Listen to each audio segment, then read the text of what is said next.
Roxane Brousseau, agente de communication pour la MRC d'Abitibi. Tu viens nous voir pour faire suite un peu à la chronique que tu avais faite sur les postes, les dépôts de candidature aux élections municipales. Et là, les jeux sont faits. Les jeux sont faits dans la plupart des cas. En fait, on ne peut plus... la date limite de dépôt de candidature est maintenant terminée. Maintenant, on connaît les concurrentes sur la ligne de départ pour la campagne électorale pour les élections municipales. Qu'on se rappelle, toutes les municipalités du Québec sont en élection le 2 novembre prochain. Oui, et on sait qu'ici, ça s'est quand même bien passé dans le sens que il y a quelques postes en élection. Il y a eu beaucoup de postes par acclamation aussi. Donc, on va faire un survol rapide avant de parler plus des luttes, mais peut-être au cours de ce que tu vas nous expliquer là. On a 17 municipalités, donc je te laisse aller, Roxane. On va y aller un peu en vrac. Oui. À Amos, on commence une chaude lutte au poste de maire. 5 candidats, donc ce sera intéressant à voir les candidats aller sur le terrain. Robert Audette, Richard Castonguay, le maire sortant Sébastien Dastou, Kevin Laurando Adam, Steve Tardif. Aussi, sur les 6 postes de conseillers, on a 4 postes de conseillers qui sont en élection, dont le poste numéro 2, Guy Bourgeois, Nathalie Michaud, qui était une conseillère sortante. Au poste 3, on a 3 nouveaux candidats, Claudie Audet, Jason Miron-Beauvais et Nathalie Turgeon. Au poste 5, Isabelle Legault et Annie Kenville.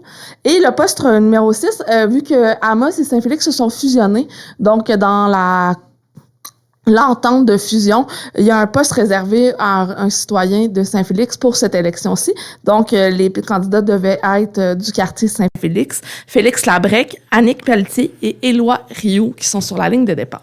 Très beau à savoir ça. Belle lutte du côté d'Amos. Exact. Côté de Barrault, on a eu 4 conseillers, même 5 conseillers sur 6 qui ont été élus par acclamation. Donc, on aura des élections au niveau du maire. Madame Jocelyne Lepage, qui se représente, affrontera Monsieur Joël Lagacé-Maille. Et au district 2, Martin Fizet et Jocelyne Frenette se feront la lutte. Parfait. Niveau de Berry, on continue. Monsieur Jules Grondin, brigue toujours un 2e mandat. Martine Saint-Laurent l'affrontera. Maintenant, on a 4 postes de conseillers aussi. Éric Leclerc, René Roy pour le poste 1. Le poste 2, Gérald Audet, Junior Bernier-Gagnon pour le poste 2. Poste 5, Stéphane Audet, Pascal Quévillon. Poste 6, Dan Quévillon et Raymond Saint-Pierre. Et tout ça à Berry. Tout ça à Berry. On sent qu'il y a des choses qui se brassent avec la construction. Peut-être que ça a monté un petit... Le défi où les besoins de la population s'expriment. Exact. Donc, au niveau de Champ-Neuf, peut-être une localité plus éloignée que notre ville-centre. C'est la mairesse, c'est une nouvelle mairesse qui succède à Rosaire Guénette qui faisait des années et des années qui était là. C'est Madame Lynne Duc qui a été élue par acclamation. Il y aura tout de même des élections à Champ-Neuf pour 2 postes de conseillers, Karine Carpentier et Dave Lompré. Et au poste 6, Tom Hamel et Carmen Leduc s'affronteront le 2 septembre. Du mot de la corne, c'est M. Éric Comeau qui a été élu comme maire, élu par acclamation. Mais encore une fois, on a encore 2 luttes au niveau de 2 postes de conseillers-conseillères. Au poste 1, Gaétan Goliette, poste 2, qui affrontera Mme Joanne Jobin. Et au poste 2, Normand Morin contre Marc Slavinski. Donc, c'est ça. À la Motte, il n'y aura pas d'élection. Ils ont il n'y a pas d'élection. C'est la joie. C'est l'unité. C'est un renouveau. C'est l'unité à la Motte. Tous les maires et conseillers sortants sont été élus sans opposition. Donc, la Motte n'aura pas à aller voter le 2 novembre, mais ça ne veut pas dire qu'on ne peut pas rester informé de ce qui se passe dans sa municipalité, d'aller au conseil, d'aller poser des questions. C'est son devoir de citoyen, même si on n'a pas eu à aller voter. Merci du rappel, Roxane. Du côté de Landrienne, on a une situation quand même particulière. On sait que M. Barry a décidé de quitter la vie politique. Qui était maire depuis 12 ans. Oui, exact. Donc, il y a eu... il n'y a pas eu de candidature. au poste de maire et pour 2 postes de conseiller. Et là, le monde va dire « Ah, mais qu'est-ce qui se passe? » C'est catastrophique! Ben, c'est triste. Ben, c'est pas grave. On n'est pas... Il y a des solutions. En fait, le président de l'élection de la municipalité a un délai pour relancer un appel à candidature. Il recommence un processus électoral.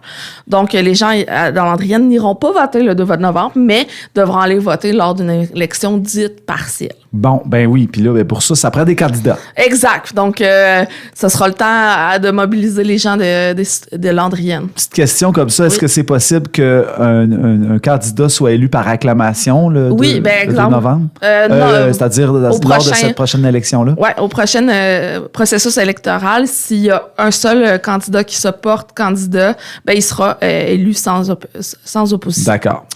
Du côté de Launay, la mairesse Claudette Laroche a obtenu un autre mandat. Toutefois, les gens de Launay iront voter pour 4 postes de conseillers et conseillères. Poste 1, une lutte à 3, Clermont-Bossé, Stéphane Bélanger, Jonathan Houle. Poste 4, Laurier-Fortin, Isabelle Lévesque. Poste 5, Denise Lacombe, Carianne Lampron-Otis. Poste 6, Marianne Fortin et Christian Sylvain. On sent que peut-être à Launay, il y a eu une effervescence de venir de s'impliquer. Peut-être l'enjeu de l'école, le développement qui s'en vient. Exact. Donc, ça n'enlève rien aux autres villages, mais il va se passer beaucoup de choses là, tout près de Launay, Tressesson, Vilmontel. On a senti une effervescence du côté de Launay. Au niveau des candidatures, une lutte à 3 pour un poste de conseiller, c'est quand même rare. Du côté de Pressac, M. Donald Roux a de la compétition pour briguer la mairie. Donc, Donald Roux, maire sortant, M. Roger Saint-Pierre et Manon Vien s'affrontera pour le poste de mairesse à Pressac. Les citoyens de Pressac vont aussi voter pour 2 postes de conseillers, le poste 1, dont Nicole Blanchette et Marie-Claude Racine s'affrontent aux élections. Poste 4, Marc Carl et Sandra Chasson vont s'affronter pour le poste 4. Donc, là, on fait juste le survol des luttes à voir, mais si les gens veulent aller voir, hey, c'est qui a été élu par acclamation, ben, toujours se référer à sa municipalité. La municipalité a fait des avis publics, des publications sur leurs réseaux sociaux.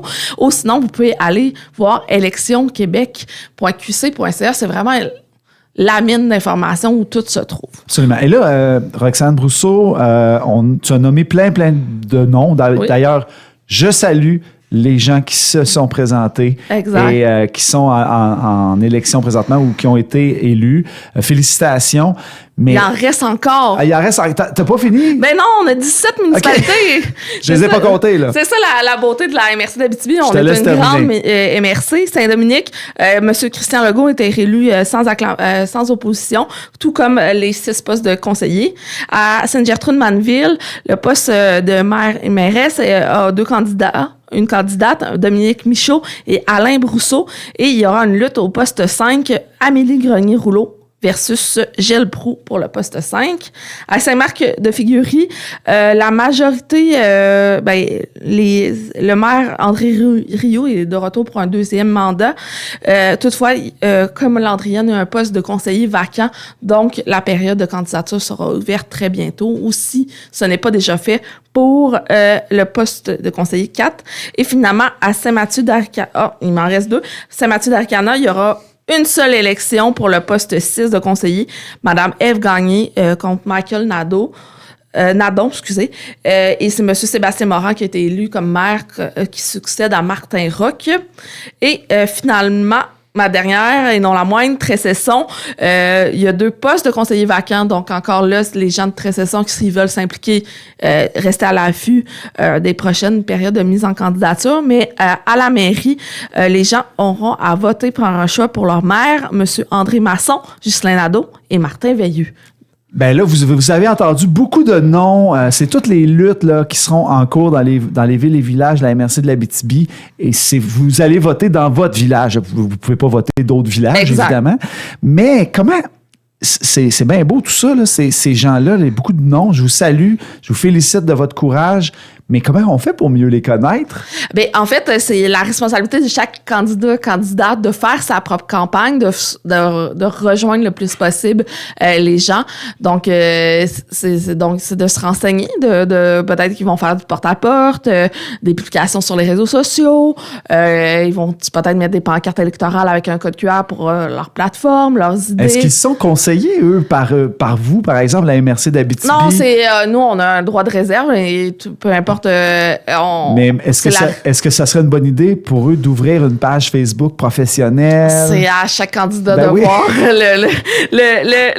J'ai des bonnes idées pour ça, moi. Oui, exact. Ben, Bruno Turcotte, conseiller pour votre campagne. Stratégique est disponible. Mais vraiment, c'est la responsabilité des candidats. On veut vous connaître. Exact. Là, c'est le moment. Vous avez jusqu'au 2 novembre, mais même 26 octobre, c'est le vote par anticipation. Donc, 26 octobre, c'est très important. Puis, il faut vérifier quelque chose si tu veux voter. Oui, ben il faut être inscrit sur la liste électorale de votre municipalité. Là, en ce moment, la grève de Poste Canada peut-être a compliqué un peu les choses, mais les municipalités travaillent fort à rejoindre les citoyens pour leur dire où, quand aller voter.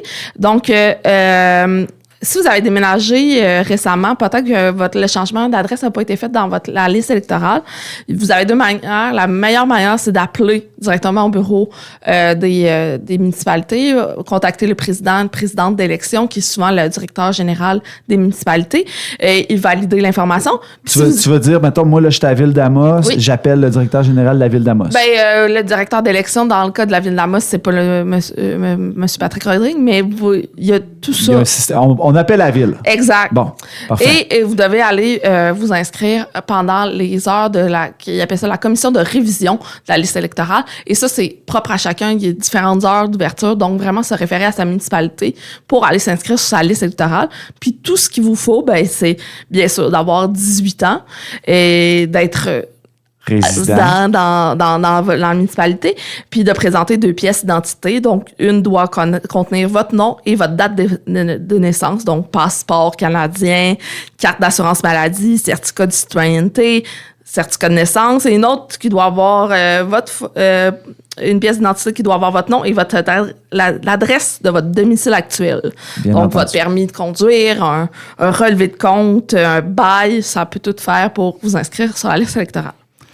Et là, tout ça, ça se passe quand, les élections? Le 2 novembre 2025, de 10 à 20 heures, les gens vont être invités à aller voter. Et là, on a-tu des surprises à oui, annoncer à nos je suis une grande Roxane? loveuse d'embargo. Let's go. Je peux vous annoncer, on travaille fort à la MRC d'Abitibi avec les médias locaux, dont Médiaté, Radio Boréal. Donc, on sera retour. On a fait il y a 4 ans une première édition de la soirée électorale où on présente en direct les résultats des différentes luttes que je vous ai nommées précédemment.